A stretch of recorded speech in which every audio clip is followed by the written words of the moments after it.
السلام عليكم ورحمة الله وبركاته، ومرحبا بكم في فيديو جديد على قناتكم المغرب الجميل. استقبلت أرضية ملعب طنجة الكبير أولى دفعات الكابلات العملاقة إلى جانب لوحات حديدية، وذلك استعدادا لانطلاق عمليات التثبيت الأرضي قبل الرفع النهائي التي ستنطلق في غضون الأسابيع المقبلة.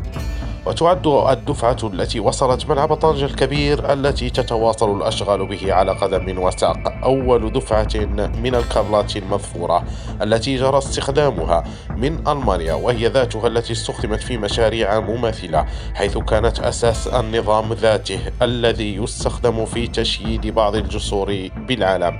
ويتوقع أن يغطي السقف جميع مقاعد المخطط لها في المشروع، والبالغ عددها حوالي 74 ألف مقعد. وسيحتاج هيكل السقف إلى أزيد من 1000 طن تقريبا من الكابلات التي تصل تباعا من ألمانيا، وينتظر استكمالها قبل البدء في عمليات التثبيت الأرضية فوق لوحات حديدية استعدادا لرفع الحلقة الرئيسية التي تشكل السقف بعد تشكيل هذه الكابلات التي سيبلغ امتدادها 278 مترا باستخدام أكثر من 33 ألف طن من الفولاذ.